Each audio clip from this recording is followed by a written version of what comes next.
Welcome to a very, very special live episode of Buckeyes Tomorrow Morning for Wednesday, September 11th. I'm your host, Tom Orr.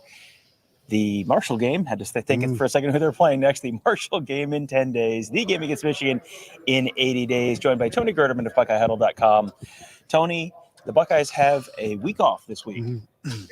But don't tell the Buckeyes that, because that is not the theme of the week here. No, the theme of the week is it's improvement week. And if you thought you were doing really good at your job, you had a really great couple of weeks, you're feeling really, really good about yourself and your performance, then your boss, your manager comes in, he's like, these are all of the things you've done wrong these past 2 weeks. That's what's going on this week for the players. Brian Day said the position coaches they all have things for their players to improve on. So everybody, like whether it's Austin Searveld, we need to see you be more, more pop at the point of attack, whatever for any individual player. This is where you've not done well. I know the scores have looked great, but trust me, you're not very good. And I have the rules. I have the proof to show it for you, and you show them all of these clips. Like, this is where we need to improve, and that's what they're going to be doing this week. And before we get to some of the specific players and the specific areas that they may be working on this week, Brian Day, sometimes these press conferences it's like jazz. You have to listen for the things that they don't say. Brian Day and Jim Knowles were both asked about the targeting call against Denzel Burke. Jim Knowles had this 5-second pregnant pause before he answered. Ryan Day was asked about, how would you coach Denzel Burke to do something differently? What were the coaching points there? And that felt very much like, oh, well, you have to listen to the words that he's not saying about these things. Yeah, and anytime Ryan Day gets asked about something that could land him a fine, he's always like, I'll go right to the line. But then he's like, and that's all I really want to – that's all I have to say about that. And this is one where he said he talked to Denzel after the fact, like when it happened. He said, give him a hug, said, I'm going to fight for you. And, he talked to the Big Ten, and he said that he got differing opinions based on what the feedback that he got, which is always fantastic because we see the rules official on television and the eventual rules on the targeting call. I would like to see a study done on how often the rules official on the broadcast, who himself is always a former referee who knows what targeting is, agrees with what actually happens, because I know it's not 100%. I know it's probably not even 60%. Well, and I think there's a lot of times when it's, you have some of the elements here of targeting, and let's go back to the number one rule of watching college football on Twitter.com. No one knows what targeting is. Correct. So there's always some gray area with some of these things. And you're always, if there's some gray area, you're going to say, hey, come on. And there was certainly some room for come on there on that call. There was also, you could see watching the replay, I kind of went, you could see it going either way. And a lot of times it feels like those rules officials guys go, well, you could maybe, but yeah. My biggest issue with it was that the guy got hit and then his trajectory moved, which caused Caleb the targeting. Downs hit him. Right. Should there have been targeting on Caleb Downs? If there's no targeting there, then just the intent was not there. But again, you don't necessarily have to have intent. I mean, I've seen some terrible targeting calls over the years. I remember one, I don't know, probably 7-8 years ago, where a Michigan linebacker fell onto a pile on the face of the quarterback, and he got targeted. I remember that targeting call for that, and he got tossed. And so when you're following the letter of the law and it's for safety, as Jim Knowles said, keep your head up and you'll kind of avoid this. And that's what they've been. He said, ever since the helmets came into the game, people have lowered their helmets. If you want to avoid it, keep your eyes up, keep your head up, and see what you hit. See what you hit has been the watchword for decades. But I still don't think that would have necessarily changed, because the guy got hit. Denzel Burke is going one way where he thinks the quarterback is going, and then all of a sudden Caleb Downs, or the ball carrier, all of a sudden Caleb Downs hits the ball carrier and changes the direction of the ball carrier, and it's like not like Denzel Burke was planning to do that. Right, and in slow motion, it looks like, well, he had lots of time to change it. It was like, no, not really. I remember having the same conversation about Sean Wade in the Fiesta Bowl, where Trevor Lawrence ducked his head, and then all of a sudden the angle changed, and all of a sudden, boom, he's out of the game. So that obviously did not impact the game this past weekend like it did back in 2019.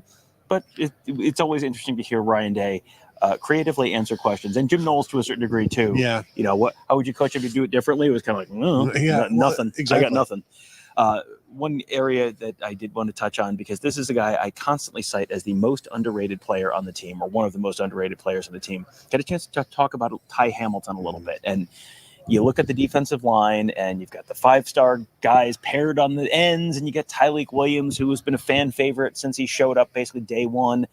And you get Ty Hamilton, who is following proudly in the Hamilton family tradition, in the footsteps of his older brother Davon, who just gets no pub, gets no attention, and just continuously just holds things down and does his job and makes an impact on the interior of that defensive line. Yeah, Jim Knowles called him a cold-blooded gentleman, which immediately made me think of that's the name of a band, like the Squirrel Nut Zippers, or some sort of a zoot suit type of thing. Like that's he also said he's a dominant player right now, which if you don't necessarily see it, although there was some where you certainly saw it in this game, where he just destroyed Western Michigan's center, and I don't know that he ever came back after that. But when you can do that, as Jim Knowles says, when your defensive tackles actually make tackles, that frees everybody else up to do their jobs as well. And so, yeah, he's a guy that we have not talked about much, but this is a good time to do so. And very similar to his brother, just the way he kept getting better and better. And then he was, by the time he was a fifth-year senior, Davon Hamilton was also a dominating player. And with Ty doing what he's doing, Tyleik doing what he's doing, then young Caden McDonald coming up as well, I think there's a lot to like on the interior. And as Ryan Day said when he was asked about playing more depth, he's like, Larry Johnson will roll the defensive ends. He's fine with that. He wants to be able to roll the defensive tackles, but that's up to Caden McDonald. That's up to Hero Canoe. That's up to the young guys to be able to get in there. And, especially Caden McDonald, he's one of those guys who, he was a 4-star, top 100-ish guy, but not projected future super duper star. And he was already making an impact last year. He was one of the guys they brought in that Bison package where, you need a fullback. Sure. Let's put Caden McDonald in there. That was one of those things that was kind of like, all right, that tells me what you think of him athletically. And just as he continues to grow and get stronger, that's all going to be something you see on the defensive side of the ball. And you're starting to see that this year as well. 7 sacks in a high school playoff game, FYI. That feels like a lot.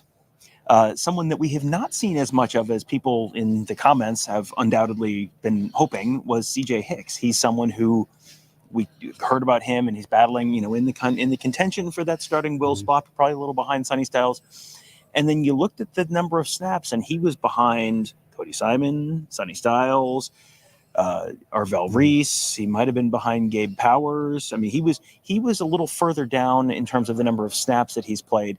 And I know that everyone is always, he's a very popular player who's a very high profile recruit. So he's someone that we get a ton of questions about. And there were a couple questions today that I think are ones that we've been asking as well, which is there any thought about, hey, if he's so good at rushing the passer, do you think about sliding him down to a little closer to the line of scrimmage, play him as a rush end? Is that something that they're looking at? Yeah, it was interesting because Ryan Day said, well, we've kind of talked about it, but Jim Knowles was like, no, we really haven't talked about it, doing that. But what Jim Knowles has talked about in the past is using those will linebackers to do more penetrating stuff at the line of scrimmage. But Ryan Day and Jim Knowles said, we need him at linebacker. And he's still developing at linebacker. If you move him now, then all of that work is kind of out the picture. And then you're developing him now at this next thing. Whereas they want to get him to be able to play linebacker consistently and then also do some other stuff once the consistent portion of that has been done. Plus, as Jim Knowles said, they have so much depth right now, defensive end. The only way that CJ Hicks would end up there is if something bad happens to a number of players. But he did say it's always in the back of his mind. They know they can do that, but what proof, what evidence do they have that he would do it any better than any of their top 6 guys would right now? And remember, he's like 6'2", 235, which is not defensive end size. It's a package size of a kind of an edge rusher, depending on how you do it. We've seen Michigan with like Josiah Stewart, who got pushed around this past weekend at Texas, against Texas, which is always a possibility when you're putting a smaller person on the line of scrimmage. So it still comes down to finding what he does, doing that, but also who are you taking off the field to get that done. That's the Yeah. bigger picture that's the bigger issue for me right now. Right, and that's what to me makes that more of a 2025 question potentially, because you're going to lose GT Tuimoloau, you're going to lose Jack Sawyer. Theoretically, you could lose Kenyatta Jackson, you could lose Caden Curry. Those guys are both draft eligible, right? So, and Mitchell Melton, I think he's got another year or two of eligibility. I think he has at least theoretically, one but more. yeah. And Edric Houston, we've seen a lot. So there's still going to be some depth there, but there's going to be at least fewer people in front of him potentially if he would made that move next year. Before we move on to one of the guys who has made it a little harder for CJ Hicks to get on the field, that would be Arvell Reese. Before we do that, I'm going to remind the folks watching live, please hit that thumbs up button. If you are not subscribed to our YouTube channel, go ahead and do that now, youtube.com/Buckeye Huddle. We have one of our most ambitious video projects that we've done yet. That's going to be coming out a little later on Tuesday afternoon or Tuesday evening. So make sure you are subscribed and you hit that bell. We did something new and different and interesting with the Ohio State Marching Band this past weekend for Alumni Band Day. So you'll be able to find that on a YouTube channel, but only if you are subscribed and you hit that bell. So you say it's ambitious because I was involved. Yes. Well, listen, if we can drag Tony along and get him to do competent work, this is ambitious. Pretty ambitious indeed. Arvell Reese has had a pretty ambitious start to the 2024 football season. He is someone who, in the spring, it was kind of like, he was sort of in the mix there. But then over the course of the summer, you kept hearing a little more and a little more and a little more about him. And then when we saw him in the fall, during some of the fall practices, it was like, okay, like there's really something there. That has continued into the season now. Yeah, and when we first started hearing Jim Knowles talk about him, winter, spring, it was not unlike other players we have heard him talk about. Mm-hmm. So it's like Jim Knowles likes him. We'll see what it means. We're seeing what it means now, and it's not because he liked him back then. It's because he's liked what he's continued to do. And as Ryan Day and Jim Knowles have both said, like that it was like the last week or two of preseason practice where he really started to kick it in, and really the last week of the build up towards Akron where Arvell Reese finally kicked it in, and knowing they weren't going to have Cody Simon and they needed that. And so Jim Knowles talked about how he's had ups and downs, but now he's up here and he's going up, and then the trajectory is going, and he's playing faster because he knows what he's doing. He understands everything. There's the thinking doesn't slow him down because he knows what he's doing. He knows where he's supposed to be. And you can see that in any linebacker, the thinking when it slows them down and they can't get to, the running back because it just took them too long to get there. We see Arvell Reese getting where he needs to be and then arriving with really, really bad intentions because he is a big dude and he can run and he's put all of the physical tools together, but it's the off-field study that has gotten him to use those in such a good way. Yeah, knowing what you're doing in advance makes it easier to be aggressive, be fast on the field, play fast, play aggressive. And boy, he looks like he's playing very fast and very aggressive. I thought several times that does not look like a lot of fun to get tackled by him. That looks like you are, like running into a wall basically, where you're running forward and all of a sudden, hey, why am I going backwards? How did that happen? Why is this ball chasing me? Yes, yeah, the wall is moving very fast. Yeah. It is. Tony, would you compare it to a faster version of the Star Wars garbage compactor? That's not bad. I'm trying to speak your language. I'm trying to meet you in the middle here. Yeah, no, I was just. What sector is that, Kevin? 7G, I believe. I was just seeing if Kevin knew. I, of course, knew that. Look at you, nerds. Look at these nerds. Next question. I think 7G might have been where that might have been a Simpsons thing. That might have been the chair moisteners in sector 7G. So I might be wrong. Might be conflating a couple things. Anything else before we get to the offense and Jeremiah Smith? Anything else on the defensive side of the ball that you thought was notable today?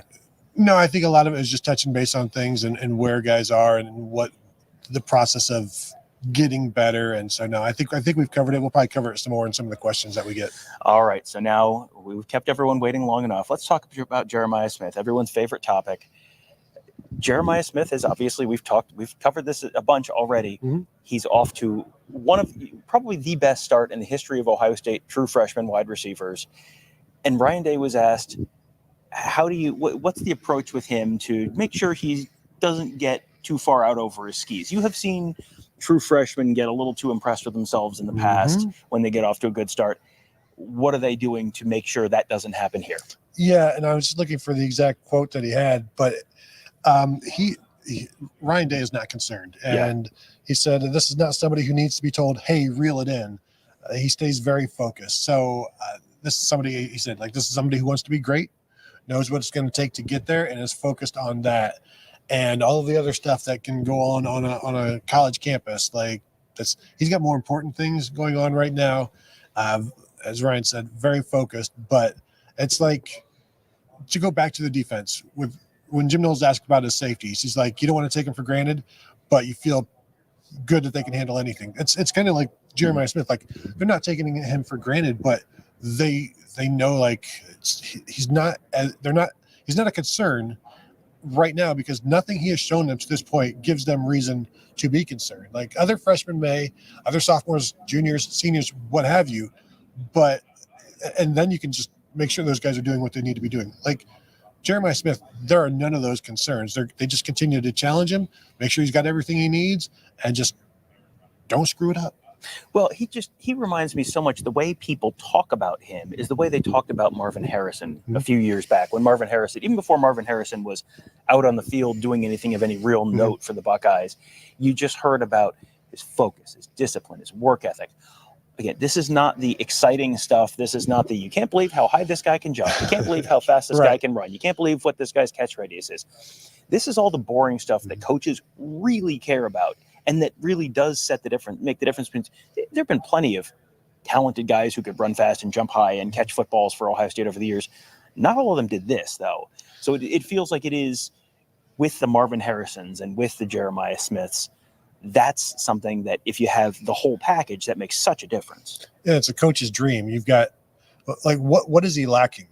Experience. Does it show? I mean, no, not really. I mean, the coaches, again, Jeremiah Smith is going to get a package today or this week from his coaches about how bad he is. Like, this is where you did that. You missed this block. You were late on this one. They're not going to frame it quite like that. Yeah, this penalty. Like, look at all these penalties, and they might have to loop some of them just to make it look worse. Like, and then again, I don't remember lining up incorrectly 7 times. The film shows that you did. Ryan Day talked about the fact that on the iPads they have on the sideline, they get the all 22 from up top, the all 22 from behind the end zone, and they also have the TV copy. So maybe they do show him, like, look, you dropped the pass here, and then here's another one.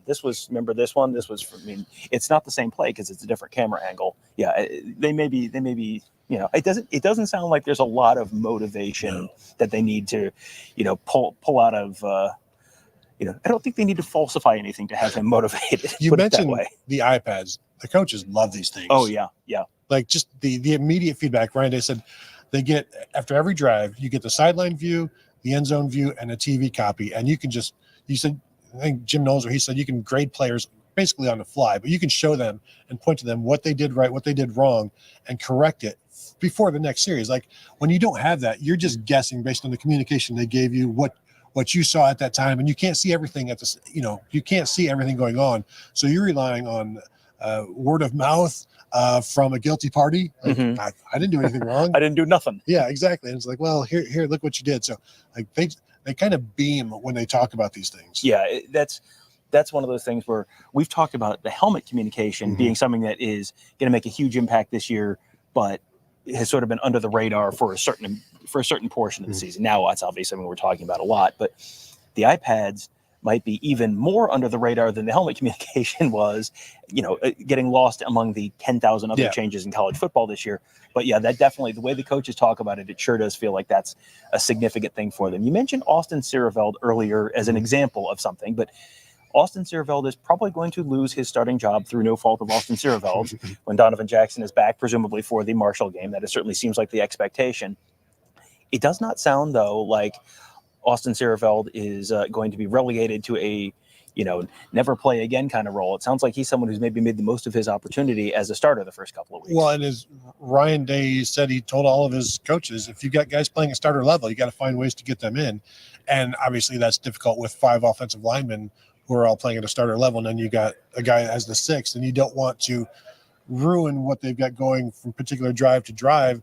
So you still have to figure out how they're going to do that, game plan on when, what situations could they bring out 6 offensive linemen. Like we have seen. Chip Kelly's going to do some things. Ryan Day kind of alluded to there's more coming from the running game.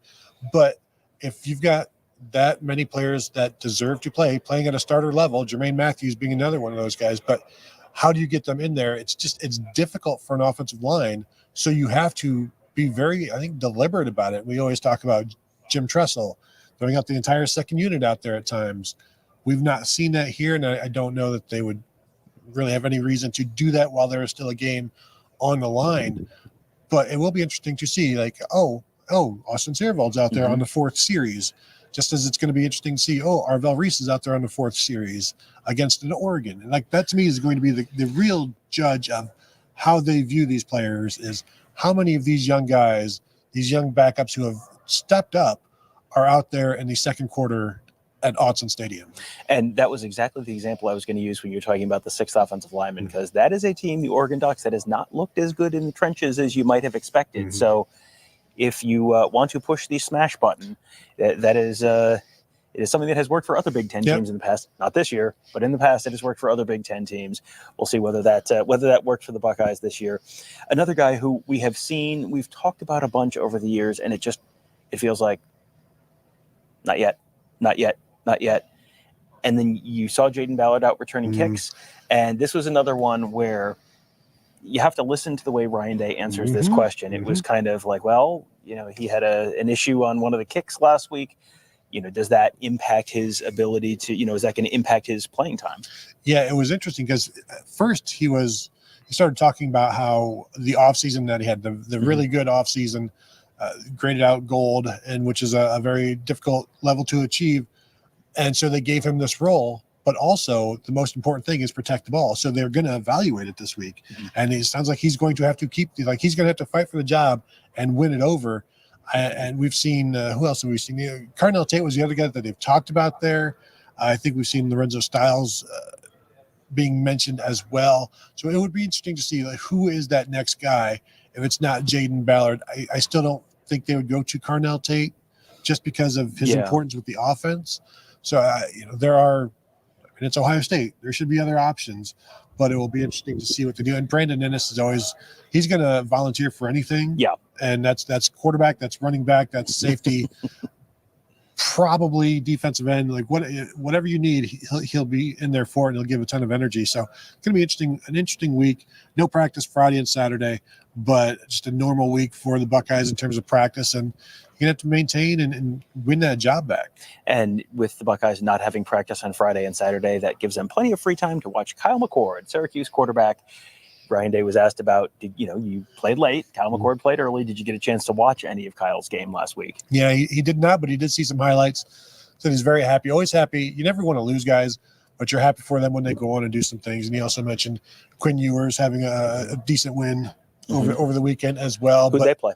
They actually played Michigan. Oh. It was a 31-12. Texas kind of dialed it down in the fourth, very much dialed it down in the fourth quarter, or else it perhaps would have been worse. Perhaps. But in this era of the transfer portal, you're going to lose guys.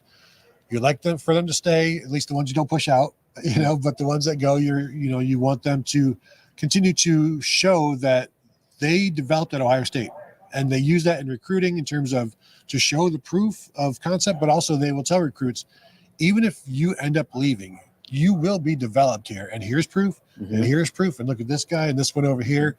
So they don't want to lose guys, but if they do, it's going to happen. But they use it in recruiting in terms of, just get them in the door, and then if they find out they want to go somewhere else, that's fine. But if you don't get them in the door, you can't even try to keep them from transferring. Correct. Yeah. And another guy he pointed out there was Joe Royer. In that answer, Joe Royer, of course, transferred to Cincinnati after last offseason, just scored his first career touchdown, had a really nice touching celebration, pointing to this guy and making a little heart with his hand for his mom who passed away last season. So that was, that's another guy who we have seen over the years. Joe Burrow's first year at LSU, I remember standing on the field at the Cowboy Stadium watching. That game was on the big Jumbotron, and the players watching Joe Burrow lead LSU down the field for a winning touchdown against Auburn or whoever it was. Was that TCU week. Or was that the bowl game? That was TCU. Yeah. That was, I believe, TCU.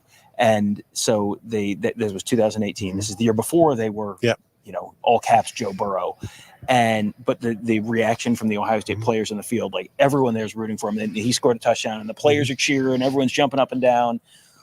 You kind of have that writ large with a lot of different guys that have left the program.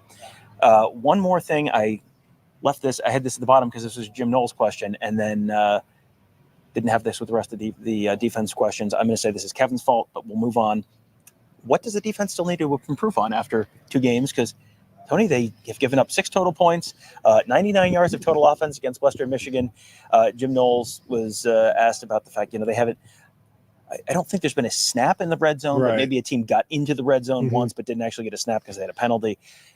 Jim Knowles, did the very comedic, knock on wood kind of thing with as all these impressive stats are being read off to him. But so when you have 2 games like that, what is there left to improve? Well, I mean, you're still striving for perfection. You're never going to get there, but as he said, he sees all of the mistakes that are being made. And right now the opponent is not necessarily good enough to take advantage of those, but he can see where other opponents would be able to. So that's going to be a focus in terms of, okay, first off, fix these problems, and then also self-scout in terms of things that they could have caused issues, whether it be scheme or they had too many guys over here and they lost leverage, but nobody was able to attack it. Somebody else is going to see that, and they're going to start attacking it. So how do you counter that? How do you avoid that? A lot of self-scouting goes in to find your own weaknesses and fix them before they become a problem. And so that's the improvement week for Jim Knowles, but also for everybody in terms of, okay, this is why this was an issue. Your steps here, like you got beat here. Let's fix that. Don't let that happen. I screwed up by putting you over here. I should have put you here because by putting you here, somebody else can. So there's a lot of going in. You've got time to reevaluate what you've done wrong. And so, 6 points on the season. I will remind everybody, they did give up a field goal attempt against Western Michigan. They did a very cowardly field goal attempt on 4th and 3 where can't have it. My brother in Christ, how many times do you think you're going to be down there? Why don't you at least pretend to want to win the game and not just avoid the shutout? And Tony, fate dealt them exactly what they deserve there. A doink, no good. Yeah. And didn't even get close to scoring again. So we were going to get to your questions now. And just before we do that, I'm going to remind you again, hit that thumbs up button if you're watching live. Make sure you're subscribed to the channel. Make sure you hit the bell. Make sure you go to BuckeyeHuddle.com where we have lots of coverage of this and many, many other things coming up this week. There are no off weeks either, Tony. It's an improvement week for us as well. Maybe for you. All right. So let's, Kevin, what do we have questions? Let's go lightning round, non-Tim May version, so we don't get drug out of here at 2 o'clock. We got a bunch in the queue. Okay. Doug Shepard, do you think Jim Knowles left the door open for rotating linebackers some? So did Jim Knowles leave the door open to rotating linebackers some? Well, I think, again, it just depends on what do they view as the standard against Oregon. They're going to continue to rotate linebackers, probably do it against Iowa as well and Michigan State as well. But when it comes time for the matchup games, how much are they rotating? And right now they're going to rotate as much as possible until then to see if they're going to be continuing to do that next when it becomes a matchup game. Because if you've got a guy like Arvell Reese that is making plays now, why would you not put him out there? But again, it comes down to I'm taking somebody off. Who are you taking off the field? And that's always the danger of putting somebody else on. All right, next one. Mick Chickens. That was not targeting. That call was terrible. The announcers agreed, and so did the guy they asked in Chicago or wherever he's at. Okay, so it seems like that was pretty much unanimous then. Even the folks who didn't have to worry about getting fined seem to agree that that was probably not a great call on the Denzel Burke targeting. I mean, who knows? There's only one final arbiter, and that's the person who says it last. I know that's not lightning round, but that's the reality of targeting. They're all terrible, except for the ones that are blatant. Doug Shepard again. Knowles mentioned Gabe Powers. Do you think he may get increased reps? It's obvious Arvell Reese has jumped him and CJ. Yeah, so will Gabe Powers get increased reps? It feels like he's certainly working his way in there. Now, I don't know exactly, what are they telling Gabe Powers he has to improve on? And he has not been playing, first quarters of these games for the most part. But when he's been out there, he's made some plays. Yeah, I mean, the obvious one is the catching the tipped interception again in week 1 against Akron and running it back for a touchdown. but he had some big plays in week 2 as well. He feels like he's someone who's working his way up the depth chart, but right now probably 4th behind Cody Simon and Sonny Styles and Arvell Reese, probably, between those two positions. But that's, he's someone who feels like he's probably not starting this year unless they have a couple injuries, but he's someone who feels like he's working his way into a bigger role. Yeah, I would agree. Next one, another one from Mick Chicken. Can we get a day in the life with Tony Gerdeman? Start at 6:30 a.m. and run it until 7 p.m. Okay, a day in the life with Tony Gerdeman from 6 a.m. to 7 p.m. This feels like this should be really a video segment rather than just you just talking through, and then I put milk on my cereal. I don't know. I don't want to break the YouTube servers, but thoughts? Well, it's lightning round. Only one person talks. Kevin. Mika Hanna, Austin Sarabelt, and Luke Montgomery are impressive. Zen and Carson as well. Yeah, the backup offensive line have gotten better, impressing when they've been out there. Ryan Day talked about liking the effort and it being considerably better or noticeably better than it was last year in terms of the level of play of the backups. So I think they've got guys that they trust, and that just the illness in fall camp was one of the secret benefits. I think it'd be interesting to watch how that continues to benefit them throughout the season. It already has, frankly, being without Donovan Jackson for 2 weeks, and certainly didn't miss a beat this past week. There's a slow start against Akron, which is completely understandable with 3 new offensive linemen on the interior, but they picked things up, and I assume they're going to want to continue to stay on that trajectory. But yeah, I think they're deeper than they were last year, and they're deeper in terms of quality as well. And I still don't know what to make of the tackles. Yeah, the backup tackles, George Fitzpatrick and Zen Mihalski, we'll see. I think if the entire first-team offensive line just got raptured and then all of a sudden they had to throw in the second-team guys, it would be probably a little dicey. I don't think they have 10 starting quality or what they would consider starting quality offensive linemen. I think they've got 2 centers this year who are better than anyone they had last year. I think they've got, Josh Simmons and Josh Fryer in terms of the tackles are both better than they were last year. You haven't even seen Donovan Jackson. You assume he's going to be at that standard or better. Feels like Tager Shabola has been solid already in terms of the starters. So you're feeling pretty good about your starters and probably even a couple of your top backups. Feels like they should be feeling pretty good about Carson Hinsman. Feels like, maybe a couple other spots. Austin Sierveld obviously has shown they're not at 10 yet, and that's where you would love to be, but that's a pretty high standard. I don't know how many Ohio State teams in the last 20 years would have had 10 offensive linemen they felt were starting quality. No. And I wouldn't be surprised if something were to happen to a tackle that it wouldn't end up being Donovan Jackson or Austin Sierveld. Could be. Yeah, very well could be. Yep. It's just me, Tim. How good was Chip Kelly's play calling the whole game? Yeah, how good was Chip Kelly's play calling the whole game? And very good. The evidence was there, as Ryan Day said after the Akron game. Building the running game takes time, and you saw that process continuing. We saw a lot of RPOs that Will Howard's very comfortable running. And the thing is, as Will Howard said, they left a lot of meat on the bone, and that's a few throws from him.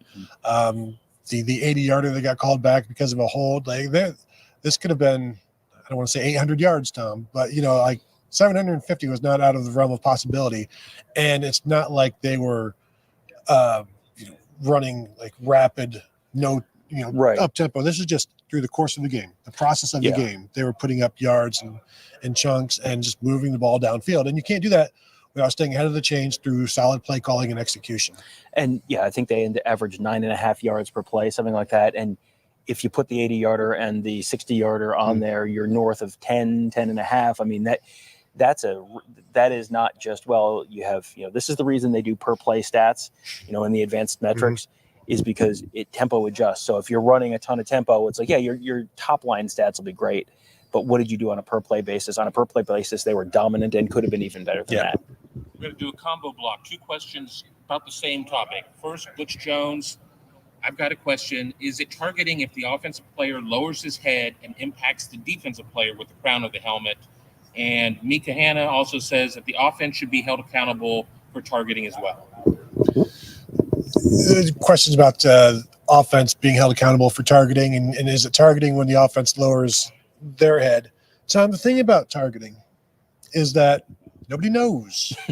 Nobody. I mean, as I said at the outset of the show, show me a study where the broadcast expert agrees with the actual expert making the call, because it's not in line.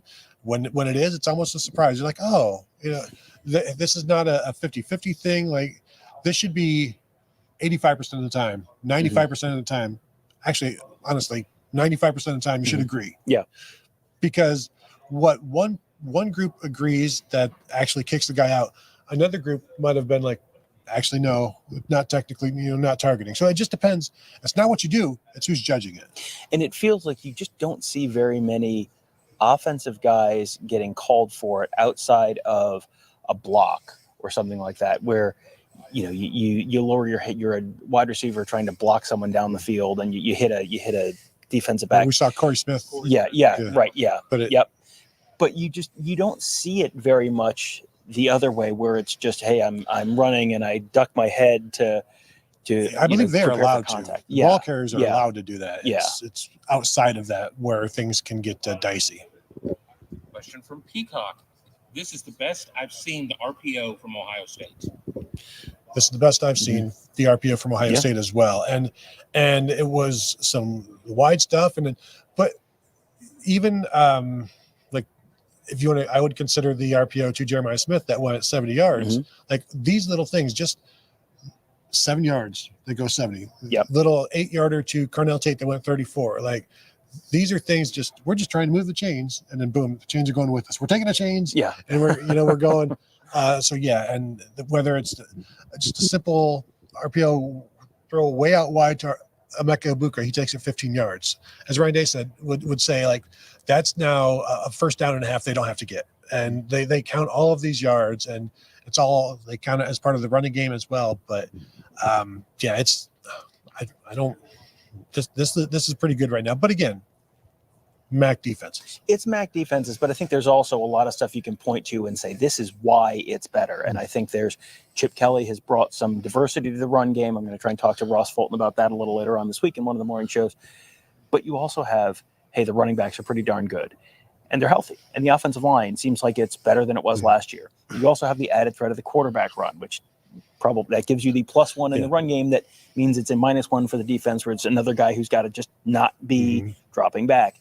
Plus, your wide receivers are pretty darn good this year. So there's a lot that kind of all meshes together that makes that, I think, gives you the why behind it. That's not just crappy MAC defenses. Yeah, and I think they've only had, one downfield penalty, lineman downfield on their RPOs. I think maybe Josh Fryer this past week. But when you're doing that as much and you only have one to show for it, that tells you there's some discipline there as well. It also tells you they don't call that often in office. as a broader point in college football, yes. It's just me, Tim. I think we can safely say Western Michigan is bad. Yes. That we can say that Western Michigan is bad. I don't know that we can say that super comfortably. Western Michigan put on a pretty good performance against Wisconsin. I think, we'll see. 5 weeks from now, we'll all know one way or the other that they are or are not. But how do they compare to Northern Illinois? Right. I don't know that I think that game on Saturday, you don't want to read too much. And we have had this conversation 1,000 times, and I'm sure lots of people are rolling their eyes right now. You don't want to read too much into week 1, week 2 against teams where you're a 5-touchdown favorite. But I feel like Saturday night was much more of a statement about Ohio State than it was about Western Michigan. I know after the game, Lance Taylor, the Western Michigan head coach, was not happy with how his team played. He thought they made a lot of mistakes. They didn't make week 1.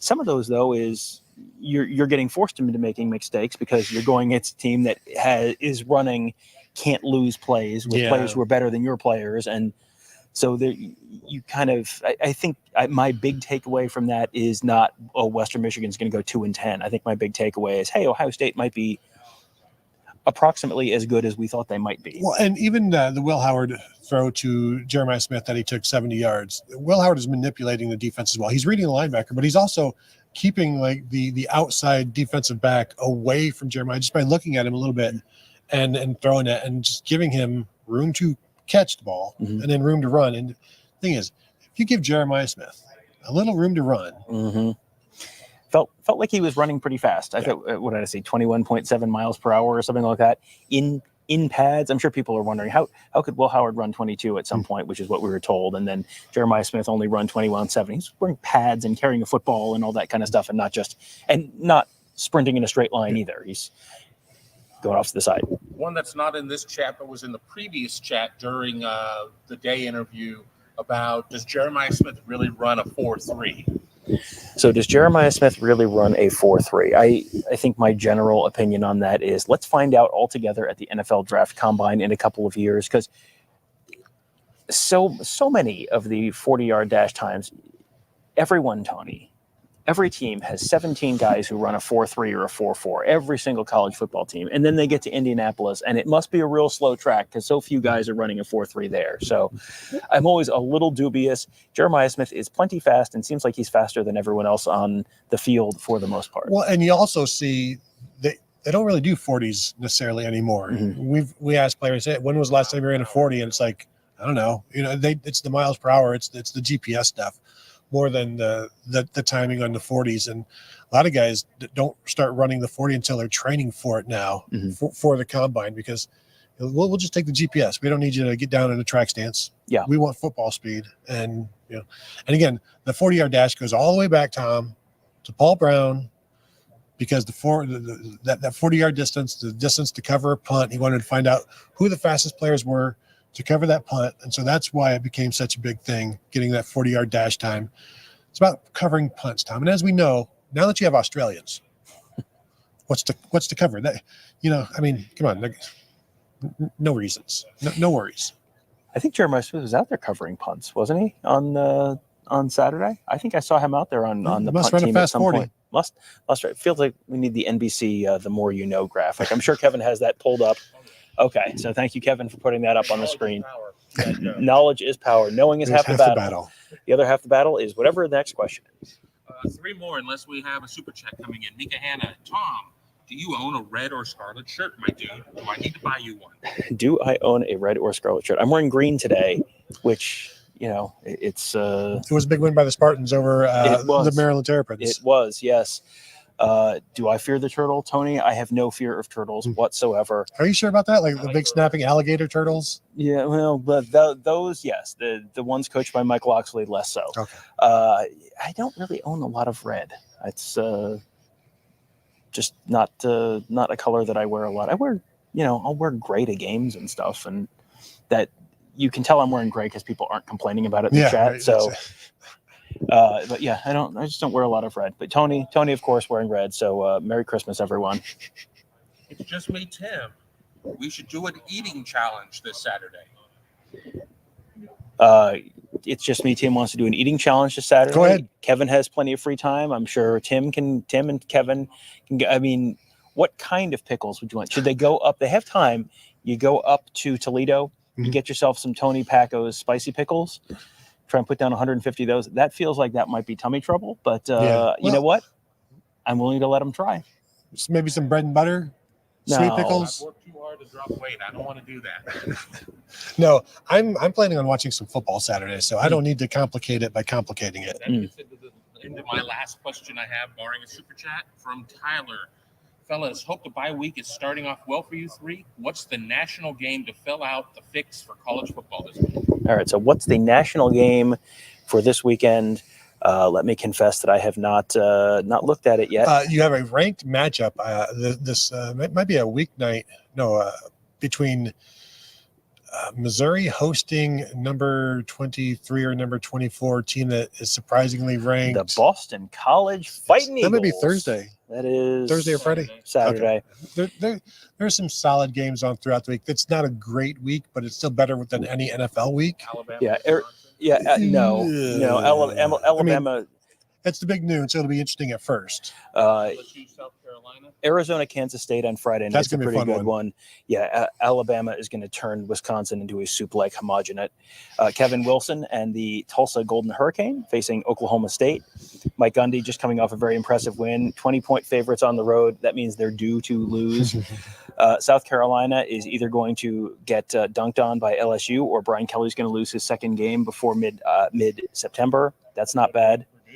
That's going to be fun. Yeah. If they lose to Purdue, And it's too bad that Notre Dame lost this past week, or else this would have been a gigantic game at Purdue. As it is now, the Purdue crowd is expecting a win, so they're going to be just ramped up for that one. So that'll be a fun one. 3:30 CBS, I believe. Here's a good one that I'm interested in. 3:30 p.m. on Fox. It's the Civil War, which I think we're now allowed to call the Civil War again. Number 9 Oregon at Oregon State. Watch out. I'm not saying. I think Oregon State got left in a bad spot after Jonathan Smith left and took stripped all the copper wire out of the walls. But Oregon looks like they're potentially vulnerable, which I say that, and then they're going to win this weekend. But this will be the week that they look like they really do. The Apple Cup is this weekend as well. Tulane at Oklahoma. That one might be a little spicy. Tulane looked decent against K-State. Oklahoma looked not decent last weekend against Houston, who is bad. Yeah, Notre Dame, Purdue. Yeah, I mean, there's some interesting games here. There's enough to tide you over. Oh yeah, for sure. Yeah, there's plenty. Arkansas State, Michigan. I mean, get excited. Do I have to? All right. So thank you guys all for joining us again. If you have not hit that thumbs up, please do that for us right now. Helps other folks find these shows. And if you are watching on Facebook or Twitter or whatever, and you think, hey, I should watch more of this stuff. I wish I knew when they were going to be on. The best way to do it is go over to youtube.com/Buckeye Huddle, hit the subscribe button, hit the thumbs up button, hit the bell so you get notified when we do these live shows, because sometimes we plan them out and sometimes it's just a little YOLO, and that's okay. Because if you hit that bell, then you get notified and hey, I need to drop everything I'm doing right now and go watch these morons. So thank you guys all for joining us. Have a great day. We'll talk to you tomorrow.